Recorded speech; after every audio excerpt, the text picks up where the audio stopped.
ಹಿರಿಯ ನಾಯಕರಾದಂಥ ಸನ್ಮಾನ್ಯ ಎಚ್ ಆಂಜನೇಯ ಅವರಿಗೆ,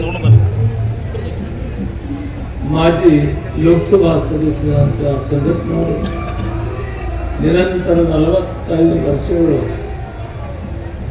ಜೊತೆಯಲ್ಲಿ ಒಂದೂರಲ್ಲಿ ಬೆಳೆದು ನಮಗೆ ಮಾರ್ಗದರ್ಶಕರಾಗಿ ಆ ದಿನದಿಂದ ಈ ದಿನದವರೆಗೂ ಶೋಷಿತ ವರ್ಗಗಳಿಗಾಗಿ ಹೋರಾಟ ಮಾಡಿ ಅವರ ಹೋರಾಟವನ್ನು ನೋಡಿ ಸರ್ಕಾರ ಅವರನ್ನು ಬ್ಯಾಕ್ವರ್ಡ್ ಕ್ಲಾಸ್ ಕಮಿಷನ್ ಅಧ್ಯಕ್ಷರಾಗಿ ಮಾಡಿ ಅವರ ಸೇವೆಯನ್ನು ಕೂಡ ಸರ್ಕಾರ ಪಡೆದುಕೊಂಡಿದೆ.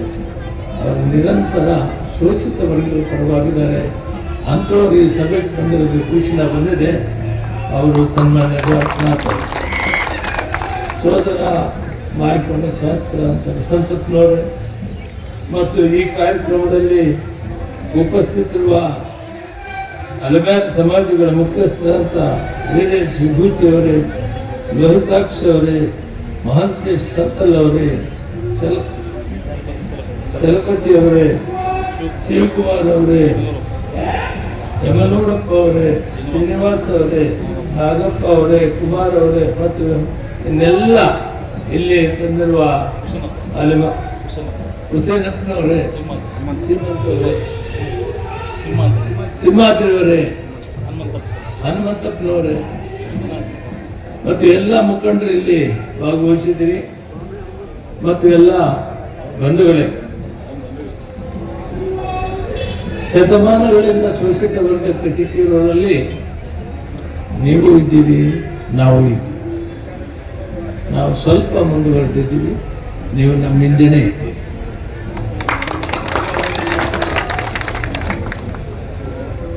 ಮಾನ್ಯ ಮುಖ್ಯಮಂತ್ರಿಗಳು ಈ ವಿಷಯವನ್ನು ಗಂಭೀರವಾಗಿ ತೆಗೆದುಕೊಂಡಿದ್ದಾರೆ. ಈ ಸಮಾಜಕ್ಕೆ ನ್ಯಾಯ ಕೊಡಬೇಕು, ಅವರಿಗೆ ಕಾನೂನುಬದ್ಧವಾಗಿ ಕೊಡಬೇಕನ್ನೋ ಚಿಂತನೆ ಮಾಡ್ತಾ ಇದ್ದಾರೆ.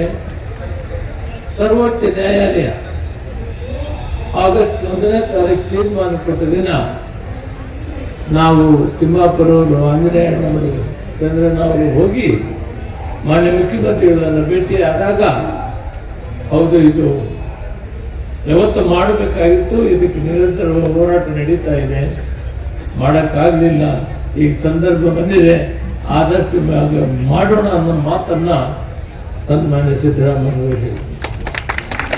ಅದೇ ದಿನ ನಮ್ಮ ಪ್ರದೇಶ ಕಾಂಗ್ರೆಸ್ ಸಮಿತಿ ಅಧ್ಯಕ್ಷರು, ಡೆಪ್ಯೂಟಿ ಚೀಫ್ ಮಿನಿಸ್ಟರ್ ಕೂಡ ಭೇಟಿಯಾಗಿದ್ವಿ.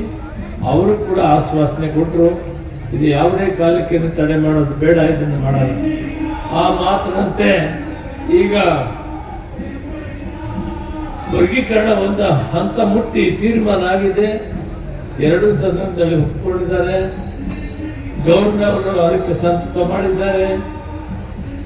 ಸಮಾಜ ಕಲ್ಯಾಣ ಸಚಿವರು ಕೂಡ ಇದರ ಪರವಾಗಿ ಕೆಲಸ ಮಾಡಿದ್ದಾರೆ. ಯಾರು ಅನ್ಯತಾ ಭಾವಿಸಬಾರದು. ನಾವೆಲ್ಲ ಒಂದು ತೀರ್ಮಾನಕ್ಕೆ ಬಂದಿದ್ದೀವಿ.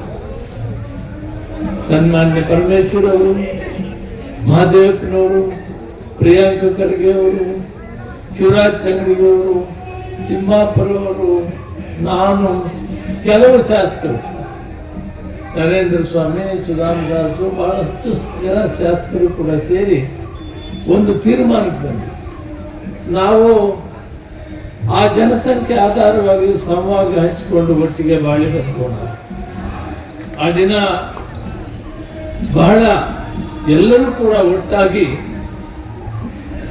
ಅಲೆಮಾರಿ ಸಮಾಜಗಳಿಗೆ ಸರ್ವೋಚ್ಚ ನ್ಯಾಯಾಲಯದ ತೀರ್ಮಾನದಂತೆ ಅತಿ ಹಿಂದುಳಿದವರಿಗೆ ಅವರನ್ನು ಕೂಡ ನಾವು ಗುರುತಿಸಿ ಅವರಿಗೆ ಅವರ ಜನಸಂಖ್ಯೆ ಆಧಾರವಾಗಿ ಕೊಡಬೇಕು ಅಂತ ಹೇಳಿದಾಗ ಸನ್ಮಾನ್ಯ ನಾಗಮೋಹನ್ ದಾಸ್ ಅವರು ನಮ್ಮ ಜಿಲ್ಲೆಯವರು, ಒಂದು ಸ್ವಾತಂತ್ರ್ಯ ಹೋರಾಟಗಾರ ಕುಟುಂಬದಿಂದ ಬಂದಂಥವರು ನಾಗಮೋಹನ್ ದಾಸ್ ಅವರು ಇಂಥ ಹಲವಾರು ಕಮಿಷನ್ನಲ್ಲಿ ಕೆಲಸ ಮಾಡಿದರೆ ಪ್ರಾಮಾಣಿಕತೆ ಇದೆ, ಬದ್ಧತೆ ಇದೆ ಮತ್ತು ಸಮಾಜಗಳಲ್ಲಿ ಸಮಾನತೆಯನ್ನು ಕಾಣಬೇಕಂತೀವಿ. ಅವರು ಯಾವ ಒಂದು ವರ್ಗದ ಪರವಾಗಿಲ್ಲ, ಸಮಾಜದಲ್ಲಿ ಸಮಾಜದ ಶೋಷಣೆ ವರ್ಗಗಳ ಪರವಾಗಿ ನ್ಯಾಯ ಕೊಡುವಾಗ ಆಯಾ ಜನಸಂಖ್ಯೆ ಆಧಾರವಾಗಿ ಕೊಡಬೇಕು ಅಂತ ಅವರು ತೀರ್ಮಾನ ಮಾಡಿದರು. ಅವರ ತೀರ್ಮಾನದಲ್ಲಾಗಲಿ ಸದಾಶಿವ ಆಯೋಗದಲ್ಲಿ ಆಗಲಿ ಮತ್ತು ಮಧುಸ್ವಾಮಿ ಅವರ ತೀರ್ಮಾನದಲ್ಲಿ ಆಗಲಿ ನಾಗಮೋಹನ್ ದಾಸ್ ತೀರ್ಮಾನದಲ್ಲಿ ಆಗಲಿ ಏನೂ ಏರ್ಪುರಗಳಿಲ್ಲ. ಅವರವರ ಜನಸಂಖ್ಯೆ ಆಧಾರದ ಮೇಲೆ ಸ್ವಲ್ಪ ಒಂದು 0.5% 1/4% ಏರ್ಪುರ ಎಲ್ರಿಗೂ ಕೊಡಬೇಕು ಅಂತ ಹೇಳಿದ್ದಾರೆ. ನಾಗಮೋಹನ್ ದಾಸ್ ಅವರ ಬಗ್ಗೆ ಹಲವಾರು ಟಿಪ್ಪಣಿಗಳು ಬಂದಿದೆ. ನೋವಿನ ಸಂಘ ಬಹಳ ಪ್ರಾಮಾಣಿಕತೆಯಿಂದ ಯಾವ ವರ್ಗಕ್ಕೂ ಕೂಡ ಅನ್ಯಾಯ ಆಗಬಾರ್ದು ಅಂತೇಳಿ ತೀರ್ಮಾನ ಕೊಟ್ಟಿದ್ದಾರೆ.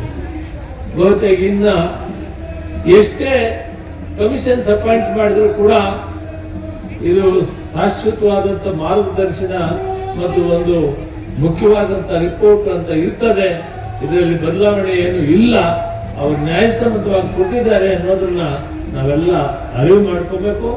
ಈ ವೇದಿಕೆಯ ಮುಖಾಂತರ ಅವ್ರಿಗೆ ಹೇಳ್ತೀನಿ, ನಿಮ್ಮ ಮನಸ್ಸಿಗೆ ನೋವಾಗೋದು ಬೇಡ. ಈ ದೇಶದಲ್ಲಿ ಸಮಾಜ ಸೇವೆ ಮಾಡಿದವರು, ಹೋರಾಟ ಮಾಡಿದವರು ಸಾಕಷ್ಟು ನೋವು ಕಷ್ಟಗಳನ್ನು ಅನುಭವಿಸಿದ್ದಾರೆ. ತಿಳಿದ ಕೆಲವರು ಮಾತಾಡಿದ್ದಕ್ಕೆ ತಾವು ಮನಸ್ಸಿಗೆ ನೋವು ತೆಗೆದುಕೊಳ್ಬಾರ್ದು. ಅತ್ಯಂತ ಪ್ರಾಮಾಣಿಕವಾಗಿ ತಮ್ಮ ಕೆಲಸವನ್ನು ನಾವು ನಿರ್ವಹಿಸಿದ್ದೀರಿ. ಅದಕ್ಕೆ ನಾವು ತಮಗೆ ಧನ್ಯವಾದಗಳನ್ನು ಹೇಳ್ತೇವೆ. ಮನಸ್ಸಿಗೆ ನೋವು ತೆಗೆದುಕೊಳ್ಬೇಡಿ ಹೇಳ್ತಾ ಮುಖ್ಯಮಂತ್ರಿಗಳು, ಉಪಮುಖ್ಯಮಂತ್ರಿಗಳು, ಕ್ಯಾಬಿನೆಟ್ನ ಎಲ್ಲ ಸಚಿವರು ಕೂಡ ನಿಮ್ಮ ಪರವಾಗಿ ಅನುಕಂಪ ಇದೆ. ನೋಡಪ್ಪ, ನೀವು ಯಾಗಾದ್ರೆ ಹಂಚ್ಕೊಳ್ರಿ. ಅಲಿಮಾರಿ ಸಮಾಜ ಬಹಳ ಹಿಂದುಳಿದಿದ್ದಾರೆ, ವಿದ್ಯಾವಂತರು ಕಡಿಮೆ ಇದ್ದಾರೆ, ಅವರ ಆರ್ಥಿಕ ಪರಿಸ್ಥಿತಿ ಏನೂ ಚೆನ್ನಾಗಿಲ್ಲ. ಅವರಿಗೆ ನ್ಯಾಯ ಕೊಡ್ಬೇಕಂತೇಳಿ ಪ್ರತಿಯೊಬ್ಬ ಸಚಿವರು ಕೂಡ ಈ ಮಾತನ್ನು ಮಾತಾಡಿದ್ದಾರೆ. ಕಾರಣಾಂತರದಿಂದ ನಿಮ್ಮನ್ನ 4ರ ಜೊತೆಗೆ ಸೇರಿಸಿರುವಂಥದ್ದೊಂದು ವಿಷಯ ಇದೆ. ನಾನು ಸರ್ಕಾರದಲ್ಲಿದ್ದಾಗ ನನಗೊಂದು ಇತಿಮಿತಿ ಇದೆ ಮಾತಾಡಲಿಕ್ಕೆ. ನಿಮಗೆ ಯಾವ ರೀತಿ ನ್ಯಾಯ ಕೊಡಬೇಕನ್ನೋದ್ರಲ್ಲಿ ನಮ್ಮೆಲ್ಲರಿಗಿಂತ ಮೊದಲು ಎ ವರ್ಗ ಆಗಲಿ, ಬಿ ವರ್ಗ ಆಗಲಿ, ಸಿ ವರ್ಗ ಆಗಲಿ, ಇವರೆಲ್ಲರಿಗಿಂತ ಮೊದಲು ನಿಮಗೆ ನ್ಯಾಯ ಕೊಡಬೇಕನ್ನೋದಕ್ಕೆ ನಾವು ಬದ್ಧವಾಗಿದ್ದೀವಿ ಅನ್ನೋ ಮಾತನ್ನೇ ಮಾನ್ಯ ಇಟ್ಬಿಟ್ಟಿದ್ದಾರೆ. ಅವರು ಸಮಾಜ ಕಲ್ಯಾಣ ಸಚಿವರಾಗಿ ಮಾಡಿದಂತ ಸೇವೆ ಇನ್ನೊಬ್ಬ ಸಚಿವ ಮಾಡೋಕ್ಕಾಗೋದಿಲ್ಲ. ಸಮಾಜ ಕಲ್ಯಾಣ ಸಚಿವ ಅಂದ್ರೆ ಹೆಂಗಿರ್ಬೇಕು ಅಂದ್ರೆ ಆಂಜನೇಯ ಹೆಂಗಿರ್ಬೇಕು ಅನ್ನುವಂತ ಹೆಸರು ಬಂದಿದ್ದಾರೆ. ಅದಕ್ಕೋಸ್ಕರ ಇವತ್ತು ಅವ್ರು ಸೋಲಾಗಿದೆ. ಮುಂದುವರೆದ ಸಮಾಜ ಅವ್ರನ್ನ ಸೋಲಿಸೋದಕ್ಕೆ ಇಡೀ ರಾಜ್ಯದಿಂದ ಆಂಜನೇಯ ಸೋಲ್ಬೇಕು ಅನ್ನುವಂತ ಹುನ್ನಾರವನ್ನ ಮಾಡಿ ಅವರು ಸೋಲಾಗಿದೆ. ಏನೋ ನಮ್ಮ ಅದೃಷ್ಟ ನಮಗಿದೆ. ನಾವು ಹಳ್ಳಿಗಾಡಿಂದ ಬಂದಂತ ಜನ ಸುಡುಗಾಡಿಸಿದ್ರೇನು, ಭಿಕ್ಷುಕರೇನು, ಸುಡುಗಾಡಿಸಿದ್ರು ಪಾಪ ವಿಭೂತಿ ಹಚ್ಕೊಂಡು ವ್ಯಾಪಾರವಾಗ.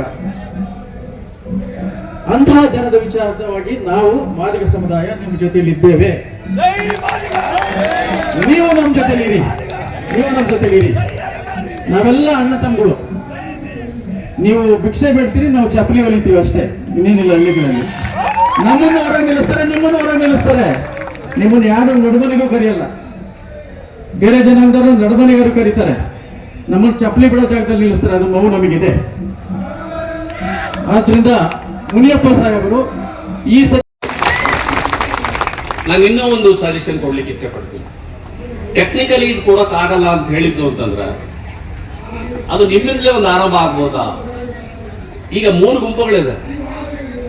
ಎ ಗುಂಪು, ಬಿ ಗುಂಪು, ಸಿ ಗುಂಪು ಅಂತಿದೆ. ಎ ಗುಂಪಿನವ್ರು ನೀವೇ ನಮ್ಗೆ 0.5% ನಮ್ಮಲ್ಲಿ ಕೊಟ್ಬಿಡಿ ಅಂತ ಕೇಂದ್ರ ಸರ್ಕಾರಕ್ಕೆ ಕಳಿಸಿದ್ರೆ ಅಲ್ಲಿ ನಾವು ಏನಾದ್ರೂ ಹೋರಾಟ ಮಾಡಿಕೊಂಡು 3rd ಶೆಡ್ಯೂಲ್ ಅಲ್ಲಿ ನಮ್ಮನ್ನು ಹಾಕಿಸ್ಕೊಳ್ತೀವಿ. ಇದು ಒಂದು ಅವಕಾಶ ನಿಮ್ಮ ಮುಂದುಗಡೆ. ಈ 3 ಅವಕಾಶಗಳನ್ನ ನೀವು ಪರಿಗಣಿಸಬೇಕು ಅಂತ ನಾನಿಲ್ಲಿ ಅವ್ರನ್ನ ಅತ್ಯಂತ ಕಳಕಳಿಯಿಂದ ನಾನು ವಿನಂತಿಸ್ತಾ ಇದ್ದೀನಿ. ಯಾಕಂದ್ರೆ 3 ಜನ ಬಹಳ ಆಪ್ತರಷ್ಟೇ ಅಲ್ಲ, ಅವರು ಬಹಳ ಆತ್ಮೀಯರು ಮತ್ತು ಹೃದಯದಿಂದ ಅವರು ಎಲ್ಲವನ್ನೂ ಕೂಡ ಪ್ರತಿನಿಧಿಸುವಂಥವ್ರು. ಬೆದಲಿನಿಂದ ಅಲ್ಲ, ಹೃದಯದಿಂದ ಮಾಡುವಂಥವ್ರು. ಅವ್ರಿಗೆ ಯಾವುದ್ರ ನೋವು ಗೊತ್ತಿದೆ. ಯಾಕಂದ್ರೆ ಆ ನೋವನ್ನ ಇವರು ಅನುಭವಿಸಿ ಆ ದಾರಿಯಲ್ಲೇ ಬಂದವರು. ಆದ್ರಿಂದ ನಿಮ್ಮ ನೋವು ಅವ್ರಿಗೂ ಗೊತ್ತಿದೆ. ಹಾಗಾಗಿ ನಿಮ್ಮನ್ನ ನಾನು ರಿಕ್ವೆಸ್ಟ್ ಮಾಡ್ಕೊಳ್ತಾ ಇದ್ದೀನಿ, ಇದ್ರಲ್ಲಿ